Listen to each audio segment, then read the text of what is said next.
eu cheguei aqui sem nada, sem pai, sem mãe. Eu me senti um passarinho livre de uma gaiola. Todo mundo era amigo de todo mundo.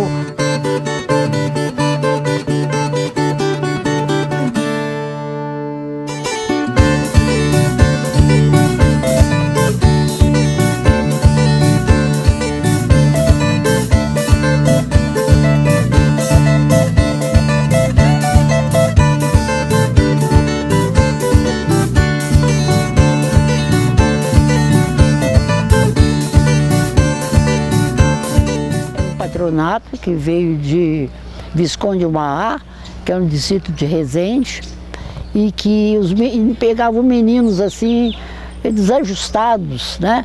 Que eles queriam dar uma educação para eles.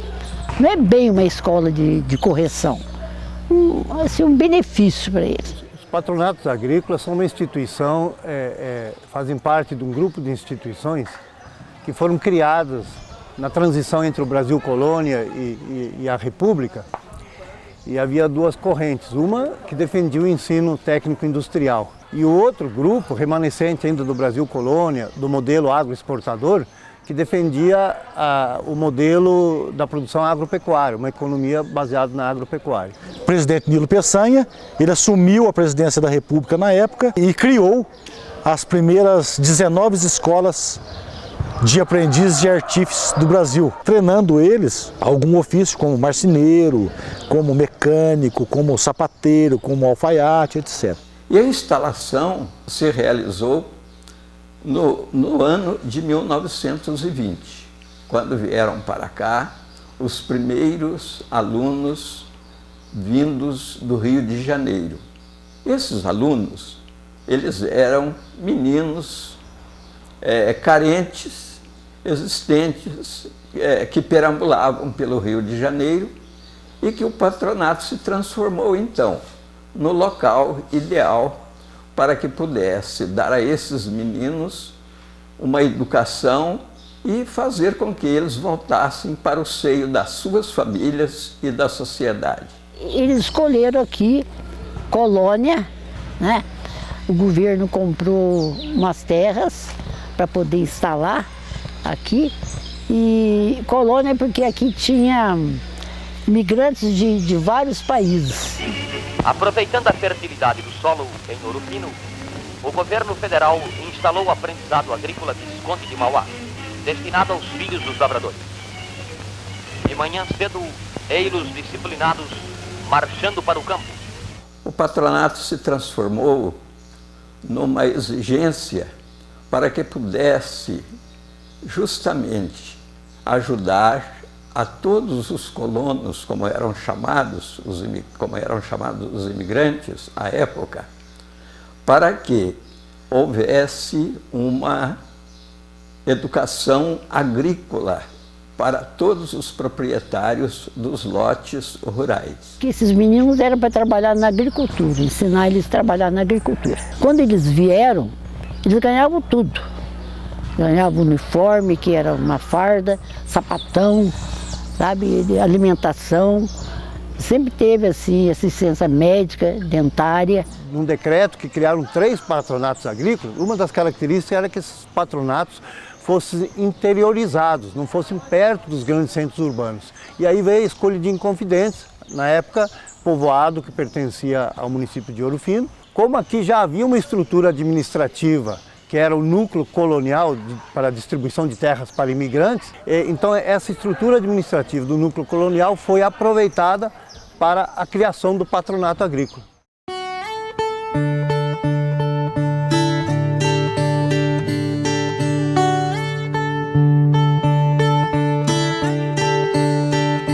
Era um tempo difícil, não tinha as coisas para a gente cuidar dos meninos bem. Era tudo criança quando eu cheguei aqui, quando eu comecei a trabalhar. Era tudo criançadinho, eu tinha de 8, 11 anos, 12, às vezes as mães traziam até de 10 anos. E era só esses 2 dormitórios aqui, sabe? A sala de aula era só aquelas 2 ali também, sabe? Então a gente cuidava dos meninos aí, que tempo era colchão de capim, sabe? era colchão de capim e dava um trabalho danado para deixar tudo arrumadinho, limpinho, sabe? E tinha as crianças que faziam xixi na cama. Tinha que botar no sol. Tinha que botar no sol, vim com eles para pôr no sol, para enxugar aquelas coisas, né? Criançadinha. Eu cheguei aqui sem nada, sem pai, sem mãe, vim de Diamantinos para cá. Eu tinha mais ou menos uns 6 anos lá em Diamantinos, minha mãe morreu. E ficou meu pai, ficou com os filhos e tudo. Ele perdeu a cabeça, ficou sem chão. As filhas, as irmãs, mulheres, ele deixou lá com as madrinhas, lá em Diamantinos mesmo, inclusive a recém-nascida, que minha mãe morreu de parto. E os homens, ele trouxe para Belo Horizonte. Chegou em Belo Horizonte, lá na pensão da irmã dele, ele distribuiu os outros irmãos. Tinha muita purga. Pode falar, quando pode? Porque tinha muita purga que não tinha veneno, igual até nós temos hoje, para bater, né? Tinha um purgueiro que não tinha jeito, você precisa ver, cuidar dos meninos, você sofria muito. Um dia aí eu pedi pro Sr. Gilberto, nessa época o Sr. Gilberto era diretor. Eu fui lá pedir remédio, veneno lá para comprar, para a gente bater lá, cuidar dos meninos, estava sofrendo muito. Ele falou, faz o seguinte, uma hora eu vou lá para me ver, e um dia ele veio nesse dormitório aqui, ó. Ele veio, eu estava na tela, falei, entra, vem cá para o senhor ver. Ele trouxe ele aqui para o senhor ver um vidro que está quebrado aqui, para ele entrar lá, para as pulgas pegar nele, para ele ver. Ah, menino, quando ele chegou lá, ele ficou um pouquinho só olhando na do vidro assim, começou já a se coçar, né? Coçar. Quando ele viu eu assim na roupa dele, ele estava pura pulga. Pura pulga, ele saiu correndo. Nossa, olha uma coisa que está aí coçando aquela coisa. É para o senhor ver como é que noite que passa essas garotas aí. E as camas, era tudo cama patente, que falava cama patente antigamente, com as camas altas de mola. Mas caminha pequenininha. Aqueles colchões de capim. Não sei se você já viu falar capim, a gente falava capim de carneiro, né? Muito capim de carneiro. Ah, menina, mas coçava, a gente. Coçava. O doutor João, que era o diretor na época, ele ia lá acordar o pessoal. Quando o pessoal levantava, ele ia lá, virava a cama e fazia o pessoal tomar banho gelado. Você entendeu? Esse era o esquema. Aí, 7 horas levantava, o pessoal se levantava, arrumava a cama. Alguns não arrumavam, mas era obrigado a arrumar. E aí que eu aprendi a arrumar a cama na minha casa até hoje. Eu arrumo cama, eu lavo a cozinha, às vezes, sabe, as louças do almoço, aprendi, tudo foi isso aqui. Nós tínhamos 2 jogos de cama para se usar no período que você estivesse na escola. Uma semana era um jogo de cama branco e outra semana era um jogo de cama azul. E dentro do alojamento nós tínhamos as normas nossas, cada alojamento, cada grupo de alojamento fazia as normas. Por exemplo, se você chegasse depois das 10, nada de acender luz. Você tinha que procurar sua cama e ir no escuro e deitar-se quietinho, porque a gente tinha assim uma espécie de uma punição para a pessoa que acendia a luz, mas tudo em ritmo de brincadeira. Roubamos umas 3 galinhas, fizemos a galinha ali no refeitório, depois comemos, tomamos cachaça. O diretor pegou, deu uma cartinha pra gente expulsando não, desligando a gente 15 dias e mandou a gente para casa. Aí depois de 15 dias retornamos de novo. Nós era 7 alunos. O diretor colocou a gente para trabalhar lá no pomar, capinar o pomar a semana inteirinha. E nós fomos, capinamos o pomar. Mas também, né, que nós chupamos de laranja também, não tinha cabimento. Nós fizemos um buraco lá e enterrava a casca de laranja. Não podia chupar, não. Não podia. Eu me senti um passarinho livre de uma gaiola. Tanto que na época, eu não tenho vergonha de dizer isso, eu fui reprovado 2 vezes aqui na escola. Era para me ter perdido o internato naquela época, era para ter ido embora. E a escola resolveu me dar mais uma oportunidade e eu agarrei essa oportunidade depois, comecei a analisar um pouco depois e vi que eu teria que ter um pouquinho mais de responsabilidade, porque os 2 primeiros anos praticamente era jogar futebol e nadar no Rio Mogi. Faltava água para banho, que não tinha. A caixa d'água que estava furando aqui atrás. Mas não tinha, tadinho, os meninos tinham que ir lá no rio tomar banho, lá na ducha. Tinha que sair por aqui para ir tomar banho lá. Não tinha água. Você vê que sofrimento que era para nós trabalhar isso aí. E a gente ia com os meninos lá, para tomar banho lá. Tadinho. Eles gostavam, sabe, criançada, né? Era tudo criançada, né? Eles gostavam, para eles era festa, né? Chegar naquela buca, a ducha lá, tudo coisa, então para eles era festa. Na época não tinha chuveiro. E descia aquele canudo de água, até hoje a gente fala canudo, sabe? Os ex-alunos falam também, eles vêm aqui Eles falam assim, lembra quando nós tomávamos banho, nós não tínhamos aquele privilégio de ter um chuveiro, era aquele canudo virado com a boquinha para baixo em uma curva e saía aquele canudão de água assim, e a gente tomava banho ali, a banho gelado, né? Não tinha banho quente não, era banho gelado. E a gente tomava aquele banho ali, a coisa mais gostosa, a gente para tomar o banho, na época de frio, a gente tinha que correr aqui na quadra, aqui umas 20 voltas para esquentar o corpo, para chegar lá e tomar banho. O internato foi muito importante. Nós morávamos em 16 alunos, salvo engano, nesse regime, né, de alojamento. E ali a gente dividia as tarefas. Dividia a limpeza, a manutenção daquele predial, né, daquele alojamento, mas mais do que isso, a convivência ali com 15 pessoas de destinos, né, de origens diversas, nos permitiu conhecer cada um deles, verificar a realidade de onde cada um veio, cada um com a sua contribuição. Isso nos ajudou também a ter esse espírito de corpo, né, de união, de vida em grupo. Quando eu me formei aqui, eu formei porque me formaram. Que eu não ia formar no ano, sabe, eu tinha ficado reprovado com o João Rodrigues. E ele falou, ó menino, você não vai ser nada na vida, nós vamos te passar. Por quê? Houve uma reunião, Dr. João Bartolo, Vicentina, Léo Pereira, Hugo Miranda, eu fui lá e, sei lá, se reuniram e fizeram me dar nota. Aí que ele voltou, passou na minha cabeça, ó Ramiro, você passou, mas você não vai ser nada na vida. E aquilo para mim foi um incentivo até, sabe? Nesse período, o regime da escola, ele era um regime mais duro. Eu vou comparar com você quase ao regime do Exército. Não era igual, mas era parecido. Nós tínhamos horário para chegar no alojamento, nós tínhamos horários para usar o vestiário, nós tínhamos horários de almoço, nós tínhamos horário do café, nós tínhamos horário de jantar. Era nosso hábito reunir os alunos. Nós reuníamos os alunos geralmente de 15 em 15 dias. Naquela época nós não tínhamos um salão social, nós os reuníamos em salas de aula, ali batíamos um papo com os alunos, falando sobre valores, não impondo nada, mas falando sobre valores e porque era possível nós transformarmos a escola. E a escola ganhou com isso um grande respeito. Os alunos passaram realmente a compreender, né, que eles estavam aqui de passagem e que eles precisavam deixar uma marca positiva aqui na cidade, para que eles pudessem voltar um dia.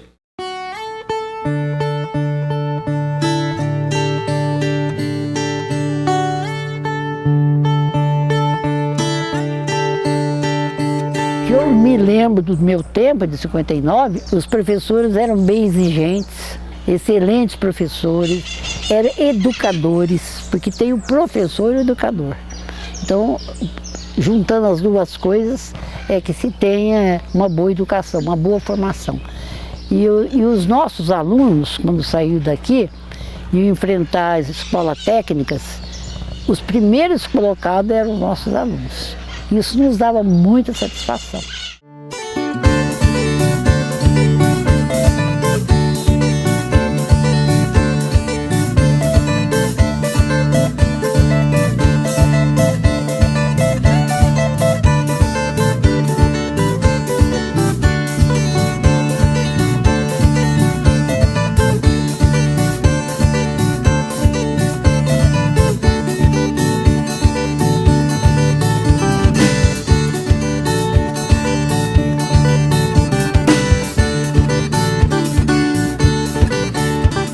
O tamanho da escola era muito fácil, todo mundo era amigo de todo mundo. Os estudantes vinham mais, eles vinham de muito longe e eles vinham nos professores mais um aspecto da família, mais alguém da família. Não tinha um distanciamento muito grande entre professores e alunos. Logo em 1959, era interessante que nós não recebíamos vencimento. A gente vivia assim da boa vontade. A gente entrava aqui para ganhar por hora de trabalho. Eu trabalhava 4 horas, ganhava 4 horas. Se eu trabalhasse o dia todo, 8 horas. Mas ia sendo computado num livro e só recebia esse dinheiro no fim do ano. Nós não recebia por mês, não. Era no fim do ano. O que a gente vivia? Da alegria, os pais davam uma coisinha ou outra, né? Meu marido às vezes fazia um biquinho de alguma coisa. E chegava no fim do ano, eu recebia aquele dinheiro que era muito bem-vindo. Ficamos aí 6 meses sem receber, né? Ficamos 6 meses sem receber um tostão aqui. 6 meses. A escola não fechou por nossa causa. Ia fechar. Então o diretor falou, olha, se vocês não vierem trabalhar, a escola vai fechar. Vai fechar porque naquele tempo era bastante gente na roça, né? Trabalhava na roça e nós aqui tomando conta aqui. Então o pessoal quer abandonar. Abandonar porque não recebia, né? Trabalhava, não estava recebendo, 6 meses sem receber. Então a turma falou, então falou, se vocês abandonar os trabalhos aqui da escola, vai fechar a escola. E até teve um projeto de mudar, de fechar. A escola está funcionando por nossa causa. Senão eles tinham fechado. Nós aguentamos. Aguentamos a turma que aguentou, depois nós saímos bem também, né? Recebíamos tudo certinho. Era menos alunos, os alunos moravam aqui, era sistema de internato. Então eu achei diferente do estado, porque aqui os meninos eles ficavam muito amigos da gente. Então aquele ambiente de amizade, aquilo ali me chamou muita atenção. Nós tínhamos alunos do norte do Brasil, do nordeste, do norte de Minas era uma quantidade muito grande. E de outras regiões, vinha muito aluno de escola particular, que tinha feito os primeiros anos em escolas particulares. Então havia um desnível muito grande de aprendizagem. Teve uma época, acho que logo que nós começamos a trabalhar aqui, vinha aluno de toda a parte do Brasil, né? Do Nordeste. Então, na época do frio, os alunos vinham sem agasalho, sem nada. A gente fazia movimentos na escola com os professores, com os alunos, para angariar agasalho, cobertores para esses alunos, sabe? E havia participação de todo mundo. E eu queria um palco para poder os meninos fazerem um trabalho artístico, né? Aí eu falava pro doutor, eu queria madeira. Não, vou mandar arrumado assim. Chegava, ia tomar um cafezinho, chegava, cadê a madeira toda? Vou arrumado assim, vou arrumar. Ele falou, nossa, eu tenho que arrumar essa madeira para você. Ela me amola demais. Eu falei, tudo bem, não tem importância. Você pode, o senhor me arrumando madeira, você pode fazer tudo o que o senhor quiser. Aí a madeira fez o palco que existe aí. Na inauguração do palco, o diretor abriu a inauguração e falou, olha, se existe esse palco aqui, graças à chatice da Dona Vicentina. Esse espaço que nós estamos agora é onde eu dava os laboratórios quando era ao ar livre e onde a gente se reunia para depois ir para o espaço do teatro. A gente trabalhava muito, porque só trabalhava após o horário de aula. E as dificuldades acho que eram tão grandes quanto as de hoje, porque se tinha prova não podia. Nós tínhamos a facilidade, o refeitório era aqui na época, um refeitório pequeno que tinha fila, nós tínhamos a facilidade dos meninos que estavam no teatro não enfrentarem fila para as refeições. Mas os ensaios eram árduos porque às vezes eles iam até a madrugada. Em contrapartida, tinha felicidade na hora da apresentação. Eu falo isso com uma alegria imensa.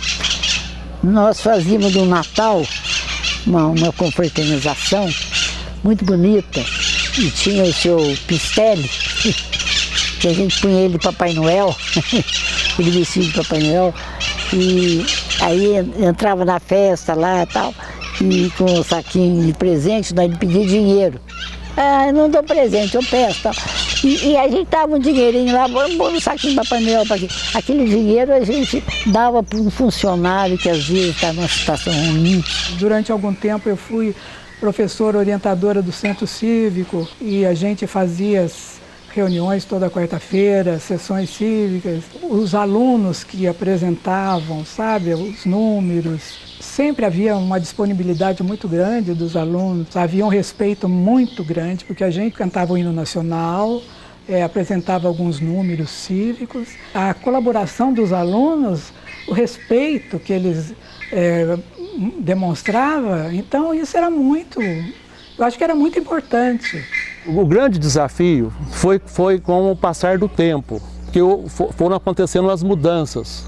O nosso primeiro aluno, ele era praticamente, a maioria dos alunos, pode falar que 90% dos nossos alunos era de origem do meio rural. Então era aluno que já tinha raiz do meio rural. Era um aluno que vinha para cá com uma vocação definida, ele sabia o que queria. E a política também era não só para colocá-lo no mercado de trabalho, mas para voltar para a propriedade rural do pai. Aqui os vemos em plena atividade tratando de sementeiras, compenetrados da importância dessa operação na vida futura da plantação. Orientados pelo Dr. Luiz Mendes Carvalho, atual diretor do aprendizado, vão os rapazes compreendendo a importância da agricultura na balança comercial do Brasil. Eis aqui um viçoso campo, produto do trabalho dos alunos. Com o passar do tempo, foi mudando o perfil do aluno. Então nós passamos a ter alunos que não tinham nenhuma ligação com o meio rural. Então esse desafio, muitos professores talvez tiveram dificuldade porque esse aluno tinha que ser preparado de uma maneira diferente, né? Porque ele não tinha origem do meio rural, ele vinha sem nenhum conhecimento do meio rural. E muitas vezes ele não se adaptava à pedagogia da escola. Não tinha assim, uma pedagogia, nós não tínhamos alguém que exigisse de nós uma pedagogia. Não tínhamos. Era mais assim a intuição de conhecer, de estudar e de lecionar, sem vigilância. Mas o que eu acho tão interessante, muito interessante, sempre comentei isso, que nós não tínhamos vigilância. Nós dávamos aula assim, de liberdade. A metodologia era nossa, sem ninguém nos impor nada. Fui eu que criei a Feira de Ciência e eu que dava apoio para essa feira, providenciava material do tipo disso aqui, de acervo de museu, coletava planta, coletava animais, morcego, peixe, anfíbio. Eu fazia das tripas do coração para aquela feira ter sucesso, aquelas feiras. E tiveram realmente, foram maravilhosas.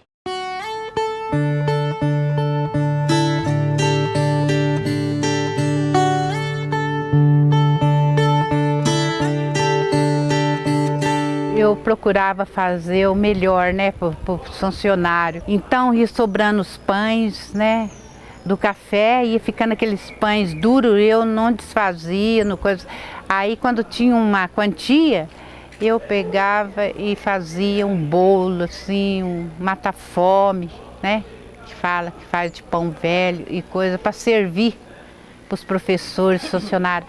Aquilo era uma festa, né? A gente fazia arroz, feijão, lasanha, fazia pastel, fazia pastelão para os meninos também, fazia muita coisa. Eu pegava meu dinheiro, comprava assim ingredientes, assim, eu comprava atum e coisas, e fazia aqueles patezinhos para passar no pão, para eles passarem no pão. E eu notava, um por um, quem estava ali e quem não estava. Quando eu via que estava acabando e não estava aquelas pessoas, eu tirava um tanto e guardava. Aí as pessoas chegavam, mas como que a senhora notou que eu não estava aqui? Aí eu noto um por um, conheço todo mundo. Os meninos eram muito obedientes, eles gostavam muito da gente, respeitavam a gente também, né? Quando eles saíam de férias, a hora que eles voltavam, eles iam tudo lá dentro da cozinha para cumprimentar a gente, ver como é que passou de férias, era muito gostoso. Se eu contar para você que eu cheguei a fazer o menino estar doente aqui no alojamento, eu cheguei a fazer sopinha na minha casa e trazer para ele, porque de noite fechava, de tarde fechava o refeitório, trazia e coisa. Ele foi embora. Quando ele foi embora, ele me agradeceu muito, me abraçou e foi embora. Quando os meninos saíam para jogar, às vezes a gente ficava de noite esperando eles chegar, né? Aí eles vinham, brincavam com a gente tudo, e jantava e saía e ia embora. Legal aquilo, que a gente ficava sentado esperando eles chegar. A gente nem contar para você que os alunos passaram também, bateram panela também. Bateram panela aí, passando. Nós não tínhamos comida, só tinha feijão, que está cozinhando feijão com mandioca, os alunos. E os alunos saíram batendo coisa. Aquele tempo, aí começou aquele negócio que a Revolução, né, 64, não tinha dinheiro, igual tá quase um pouquinho pior que essa uma agora aqui, que está dando agora aí. Não tinha as coisas para comprar, as coisas para os alunos comer. O cara que estava suprindo aqui não tinha jeito de suprir, os alunos panelaram, saíram batendo panela por lá, deram a volta, aí veio parar aqui, ó. Batendo nos pratos, era prato de alumínio, você vê que barulheira que eles faziam, as panelas, então eles faziam a volta. E a gente ficava com dó, então algumas a gente levava para na casa da gente, aí eu tinha minha casa, e a gente levava para lá para comer lá, e então para a gente ver o sofrimento que eles estavam passando.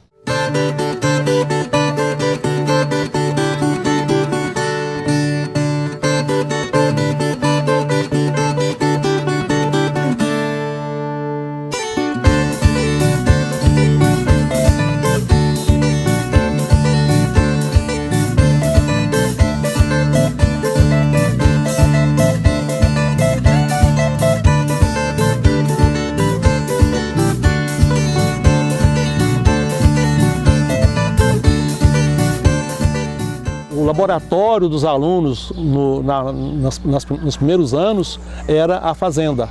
As salas de aula eram os projetos da fazenda. O cafezal, as culturas de milho, feijão, a olericultura, tudo isso era considerado sala de aula. Pela primeira vez a escola nos propiciou podermos, de forma conjunta, né, 5 alunos, entrarmos de frente, de cara, numa produção, né, numa lavoura, numa cultura de feijão. E a gente saía da aula, né, no findar da tarde, e nesses horários que seriam de descanso, com orientação do professor de agricultura na época, nós tivemos a oportunidade de levar a cabo aí essa cultura, essa lavoura de feijão. 50% ou mais da alimentação da escola era produzida dentro da escola, com a participação ativa dos alunos. Então os alunos elaboravam projetos, eles trabalhavam nas práticas aqui, o aluno vinha para o setor de horticultura, por exemplo, ele plantava, ele colhia, ele irrigava, ele fazia toda a manutenção da horta, na parte de cafeicultura, mesma forma. Então o aluno tinha uma participação direta na alimentação que ele ia consumir dentro da escola, no refeitório. Esse processo, sem dúvida nenhuma, foi o mais frutífero na vida da escola. O que a escola produzia, ela consumia, e o que ela não consumia, o excedente dessa produção, era comercializada, gerando uma receita para a instituição através da cooperativa escola. A cooperativa era um instrumento pedagógico fantástico, visto que era administrada totalmente por alunos e com um professor orientador.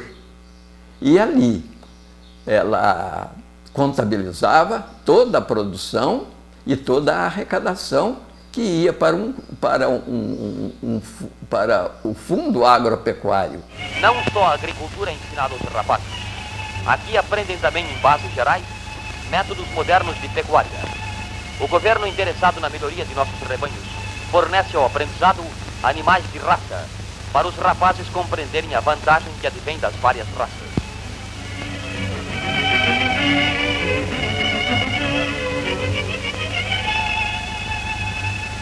Quando eu entrei aqui na escola, nós tínhamos animais e o leite era insuficiente para ser consumido no refeitório. O leite não era suficiente, então vamos melhorar o gado. Foi posto o desafio na época da gente mexer com a raça holandesa, porque o senhor Otelo Serra, que é vizinho nosso, ele nos doou o primeiro bezerro holandês que nós criamos, se tornou touro e começou a enxertar, a cobrir as vacas da escola e a nascer os primeiros animais meio sangue holandês. E esse caminho foi sendo seguido, foi sendo trilhado Então, quando o gado chegou a PO, que eu recebi o primeiro registro, puro de origem, um registro verde, aquilo me deixou muito satisfeito. Na época que eu estudei, a escola tinha um lema que era trabalhar para aprender e aprender para trabalhar. Isso daí, eu acho que me fez desenvolver, me fez crescer muito como pessoa, como profissional que eu sou.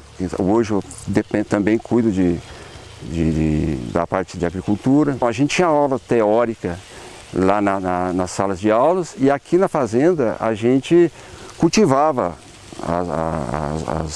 as plantas, a gente irrigava, a gente colhia, fazia os tratos culturais. Isso ensinou muito para a gente. A horta ela era mantida desde o plantio até regada com os alunos. Os cafezais eles eram adubados, era capinar, a gente tinha a função de limpar também os cafezais, deixar limpo, ir para o estábulo, tirar leite, limpar o estábulo depois, cortar os tratos de alimentação para os animais. A suinocultura também é a mesma coisa, a gente tinha que ir para a suína, ajudar a limpar, fazer os manejos, né, normais dos projetos da escola. Tem uma coisa que aconteceu exatamente aqui na Suíno, cara, é uma coisa que marcou muito a minha vida, foi exatamente na chegada ali, antes das aulas começarem, e a gente fazia aquela rodinha de aluno assim. Aluno, coitado, a gente está estudando o sacrifício do pai lá em casa, o dinheiro é curto, né? E me marcou muito aquilo lá. Foi quando eu estava assim na rodinha de aluno e foi acendido um cigarro. E um dava uma pitada, outro dava outra pitada. Chegou até a mim, eu dei uma pitadazinha assim. E daí corri, dali a pouco mais outro cigarro e de repente falei, peraí, eu acho que não é esse caminho que eu quero para mim não. Isso marcou muito a minha vida. Pessoalmente, que fez eu construir o meu caráter, eu acho que é desde pequenos fatos que a gente constrói. Eu quero dizer uma coisa para você, que foi feito na minha época aqui, criou um órgão específico para administrar as escolas agrícolas, escolas agrotecas, que era a Coagri. Então a Coagri, ela tinha uma norma que era fazer com que o aluno, primeiro, ele voltasse para a sua terra. E tinha aqui, de preferência, 80% das vagas era reservado para filhos de agricultores, os outros 20% era para a profissão autônoma, né? Então nós sempre embutíamos no aluno aquela necessidade dele aprender, porque ele ia voltar para dar na sua terra, lá no seu local, no seu sítio, a sua propriedade, modificar aquilo que estava sendo feito lá, que com certeza não era bem diferente do que estava aqui.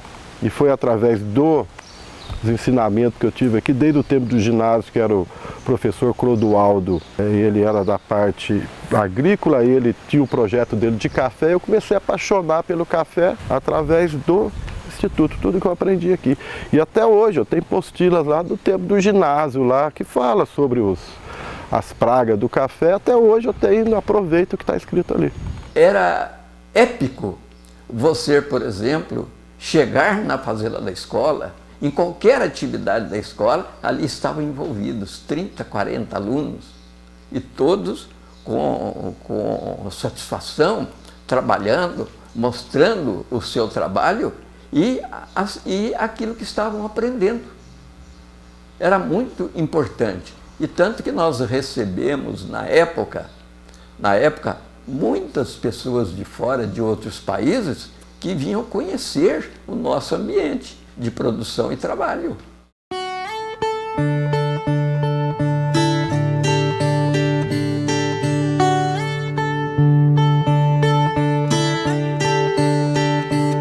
Os alunos, na sua grande maioria, eram em regime de internato.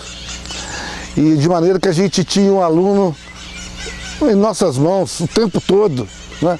E havia também uma carência muito grande por parte deles, longe dos familiares, longe de todos, de alguma prática que pudesse preencher toda aquela saudade, toda aquela falta que eles sentiam de casa. O time principal da escola, ele tem uma fama na região que naquela época, quando você falava no ginásio agrícola, né, porque era GAVM, ginásio agrícola Visconde de Mauá, a primeira coisa que o pessoal perguntava para você era o seguinte: e o time da escola? O pessoal não perguntava de cursos que tinha na instituição, o pessoal perguntava do time da escola. Nós tratávamos também o esporte como uma ferramenta importantíssima da educação dos nossos alunos. Primeiro, mantê-los ocupados o tempo todo, porque não era fácil você manter tantos alunos em regime de internato sem atividades. Nós procuramos, então, dentro da própria escola, incentivar todas as atividades esportivas para que eles pudessem ter essa ocupação. Nós formávamos equipes, não só de futebol, como de basquete, de voleibol, de futebol de salão, o atletismo, e formávamos equipes e fazíamos campeonatos internos para que os alunos pudessem se manter ocupados. E com isso o esporte se tornou forte e importante. Participei de São Silvestre 15 vezes, isso tudo foi incentivado pela época que eu estudei na escola, que eu aprendi a amar esporte. Então o judô não era assim uma questão obrigatória, não. E a gente sempre teve umas equipes muito boas aqui, mas equipes mesmo que de representação, sabe? Na região toda aqui. E a gente participava de torneio, campeonato, essas coisas, mas a parte de judô, ele sempre foi forte aqui na escola, muito forte. Era um ponto de referência aqui no sul de Minas. Alunos nossos aqui foram disputar campeonato, até lá na Argentina, né, em Santa Maria, no Rio Grande do Sul. Eles foram participar lá e, inclusive, trouxe primeiro lugar, trouxe segundo lugar. Trouxe uma classificação muito boa. Naquela época eu lembro que todo final de ano o professor Gabriel dava uma medalha para o pessoal que já estava saindo da escola. Então a gente torcia para chegar no terceiro ano e ter e tinha um jogo final, né? A gente fazia um jogo com o pessoal de São Paulo ou às vezes com o time profissional. Então ele fazia essa homenagem ao pessoal que já estava saindo da escola. Nós nos desenvolvemos de uma forma tal que nós já começamos, inclusive, ser procurados por equipes profissionais, né, como a Ponte Preta, o Guarani, Portuguesa de Esportes, o Palmeiras, o Corinthians, o Santos, equipes profissionais de Limeira, de Araras, o Nacional de São Paulo, a jogar com a escola. E interessante que eles queriam jogar aqui em Confidência. Nos jogos escolares, por exemplo, nós realizamos aqui os jogos escolares que envolviam as escolas co-irmãs, que eram Muzambinho, Machado e Inconfidentes, né? Algumas vezes participou aqui conosco Uberaba, também São João Evangelista. Então, na época, os jogos em si era o grande alvo, a grande meta de todos os alunos de adquirir uma performance boa para chegar nos jogos e ter um bom desempenho. Que nós tínhamos somente um caminhão F600, em que nós enchíamos aquele caminhão com 70, 90 alunos e saíamos por aí para as práticas esportivas, né? Até em Campinas a gente foi jogar contra os padres lá uma época. E lá tem uma passagem em Campinas, que o time de Campinas, que era o time dos padres, eles tinham, na época eles ficavam aqui num bairro aqui, época de férias eles vinham ficar aqui. E eles jogavam por aí, eles ganhavam de todo mundo. Mas nunca dava certo de jogar com a escola, porque naquela época era férias, então todo mundo ia para suas casas, né? E uma vez a gente foi jogar com eles lá em Campinas. E eu não sei se eles fizeram aquilo por, assim, premeditado, o que foi, que começaram a dar macarrão para nós na hora do almoço e vinho. E o Gabriel falava, o professor Gabriel falava, olha, maneira na comida aí, porque vai jogar depois. E depois do almoço, que almoçamos bastante, tomamos vinho, deram uns aposentos para nós lá, e 2 horas tocou uma campainha lá para a gente ir jogar a bola. Que você olhava na cara de um, olhava na cara do outro, ninguém queria jogar bola. Conclusão, perdemos de 7-1.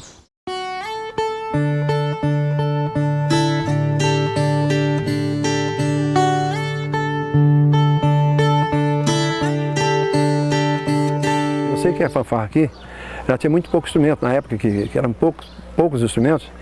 Inclusive parece que, se não me engano, né, eu já cheguei bem depois, o ginásio agrícola, foi antes de passar curso técnico, né, tinha uma fanfarrazinha. Inclusive os alunos eram com brincaque. A fanfarra era nada mais que em torno de 7 ou 8 instrumentos. E inclusive o instrutor da fanfarra naquela época era o professor Leal. Não era uma fanfarra, era uma pequena quantidade de instrumentos. Com o passar do tempo, já veio algumas verbas, aí já não era comigo. O professor Mervin veio, passou a tomar conta e começou a fazer a introdução de novos instrumentos adquiridos pela Coagri, que era a Coordenação de Ensino Agropecuário. A fanfarra era um sonho. Por que razão? Porque eu, por exemplo, me lembro muito bem, toda quarta-feira a gente reunia de frente à escola para o hasteamento da bandeira nacional e o canto do hino nacional. Nós começamos a indagar internamente dentro da instituição por que só aquela batidinha, só aquele surdinho tocando, né? E para que pudesse cadenciar a marcha dos alunos. E nós pensávamos conosco, nós vamos transformar isso. Isso aqui é muito importante, fazia parte, era uma ferramenta da educação que nós dávamos aos nossos alunos. E quando eu cheguei aqui, eu já vim trabalhei em Águas de Lindóia montando uma banda marcial lá. E eu saí de lá para vir para cá. E encontrei uma turma muito interessada, e o professor Gabriel também muito interessado na fanfarra. E nós começamos a ensaiar, chegamos tinha uns músicos de sopro muito bons, né? E fizemos uma fanfarra que mais ou menos com 60 elementos, entre a bateria e o sopro, né? Eu comecei a tocar na fanfarra no ginásio, que eu fiz 5 anos de ginásio aqui. Foi quando eu entrei, eu já era músico, porque eu fui formado, tinha uma bandinha aqui. Quem era o que tomava conta da fanfarra nesse tempo, longo desses 5 anos, era o Gabriel Vilas Boas. Os desfiles que eram feitos aqui em Confidentes era magnífico. Era o objetivo de todo aluno tocar na fanfarra, como eles mesmos se expressavam à época. Então, você veja, uma fanfarra de 30 elementos, ela foi obrigada a ir para quase 120 elementos, dado o interesse que os alunos tinham em fazer parte da fanfarra. E a fanfarra, ela exercia um papel muito importante na educação, não só dos nossos alunos, como da própria comunidade. Porque ela era bonita, pela atuação dela, ela era bonita. Fizemos muitas apresentações. Quando nós saímos daqui para desfilar no 7 de setembro em Ouro Fino, a nossa fanfarra era a mais aguardada lá em Ouro Fino pelo balanço dela, pelas músicas muito marciais, né? Muitas delas quem escrevia era eu mesmo. Por exemplo, Ouro Fino tinha muitos concursos de bandas e fanfarras. Era uma alegria total quando a gente chegava a Ouro Fino e via a população de Ouro Fino toda concentrada na grande Rua 13, na histórica Rua 13 de Ouro Fino, para assistir aquela aula de arte musical. E nós nos inspirávamos em tudo isso. E nós dizíamos, é isso que nós queremos fazer. Então, naquela época, devia ter 4, 5 músicos, eram as musiquinhas mais tema referente a 7 de setembro mesmo, que era tema de o hino da bandeira, mais essas musiquinhas. Depois passou disso, quando começou o técnico, o Mervin, que começou a tomar conta da fanfarra. E o Mervin realmente já era músico também, ele tomava conta da fanfarra de Ouro Fino. Daí ele, como professor aqui, ele começou e ele revolucionou na parte de espetáculo da fanfarra.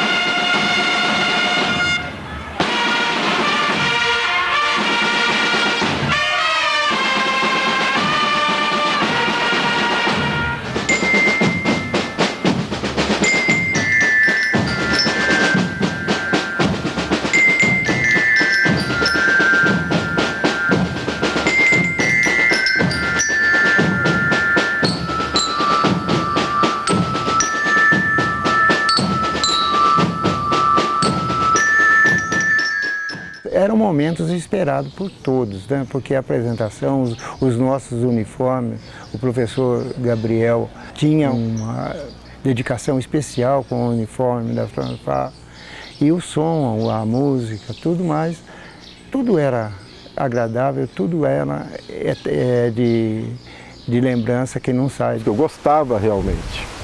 A gente tinha prazer, a gente ensaiava muito, sempre tinha músicas diferentes, o Mervin vinha com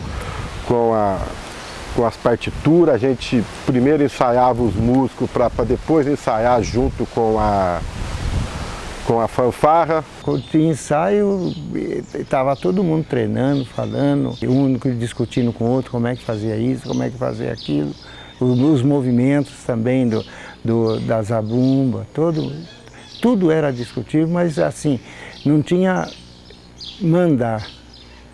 Eles simplesmente colaboravam com a maior dedicação. O ensaio normalmente era à noite. Então, a gente ficava aqui de manhã, à tarde e à noite ficava com fanfarra.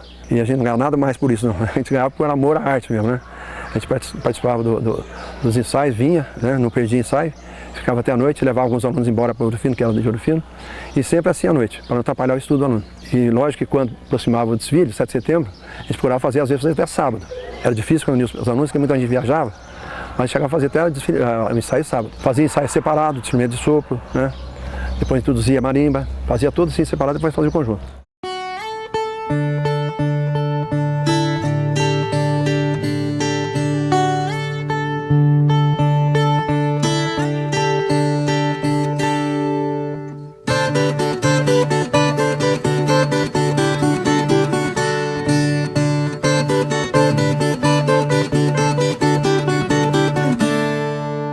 A melhor recordação que eu tenho em relação à nossa ex-Escola Agrotécnica Federal foi ter participado de todo o planejamento, de todas as discussões para justamente transformar a Escola Agrotécnica Federal em Instituto Federal de Educação, Ciência e Tecnologia do Sul de Minas Gerais.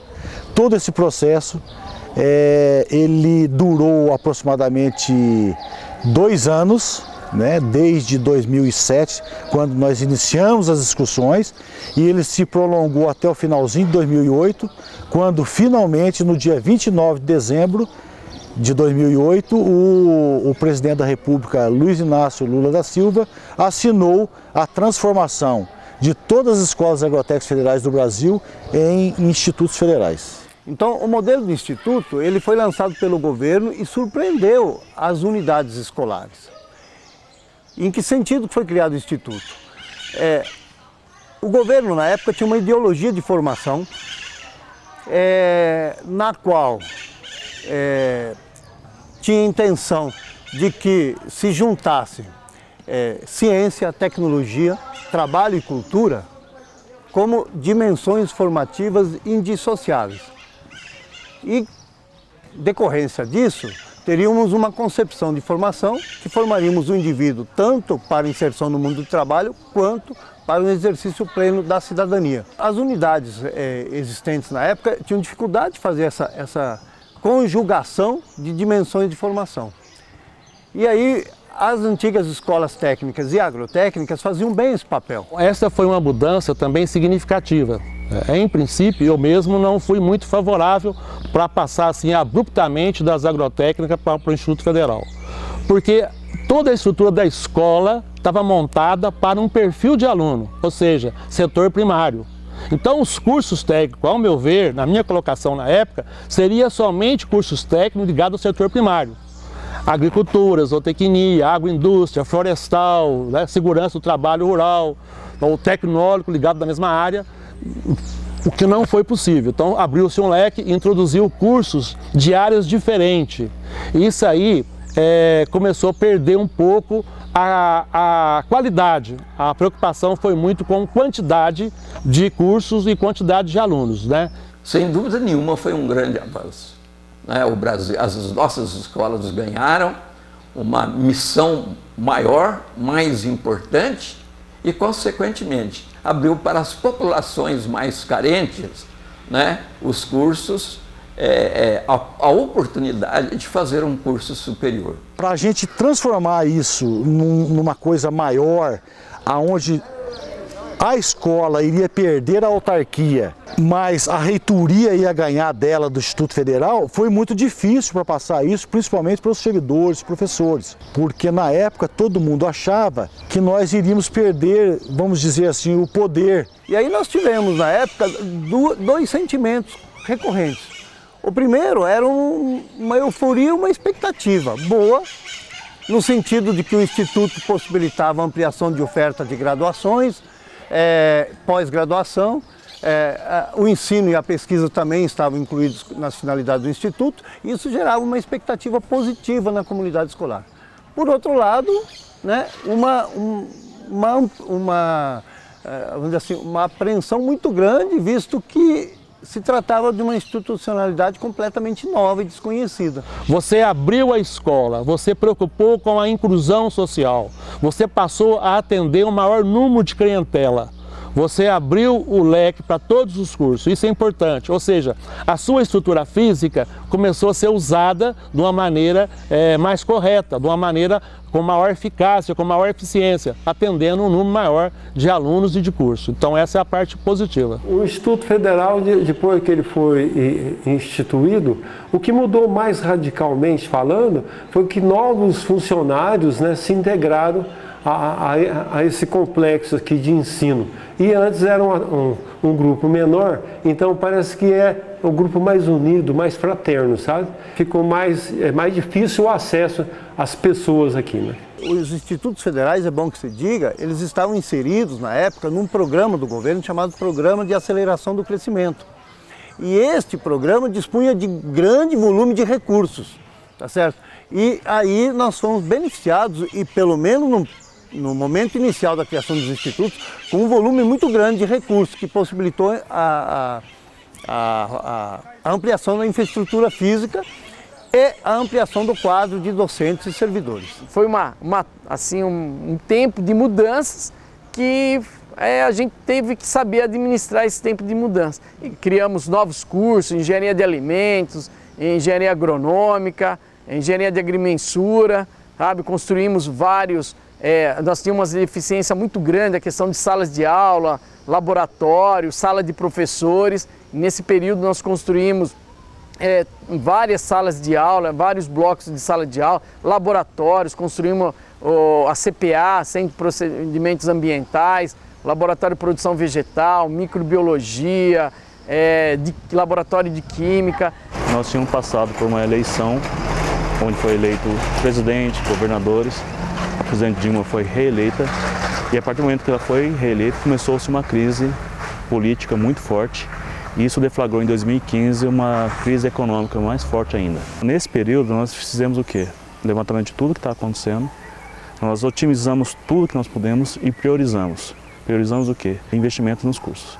E hoje podemos dizer o seguinte, que todo o desafio que aconteceu resultou em grandes resultados para nós, que conseguimos reconhecer todos os 5 cursos que nós estávamos, na época, 5 cursos superiores. E nós temos que começar a pensar hoje o que nós queremos para os próximos 100 anos. A gente tem que pensar nos 100 anos que nós fizemos, mas o que nós queremos para os próximos 100 anos. Foi desafiante, mas a gente conseguiu vencer esse desafio. E hoje nós estamos mostrando para a sociedade que, mesmo com um governo que não entende, que não pensa a educação como investimento, nós sim, como docentes, como servidores, pensamos sim. A educação é o futuro desse país.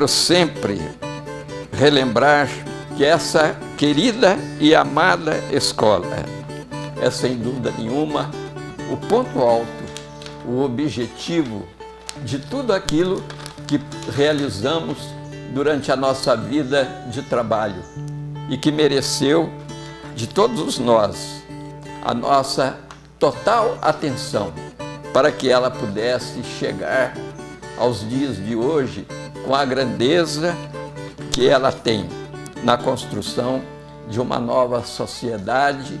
Parabéns, escola! A tua grandeza nos orgulha. Que Deus te abençoe e que possamos sempre tê-la construindo e fazendo com que todos aqueles que a procuram a cair na história e no coração do Brasil.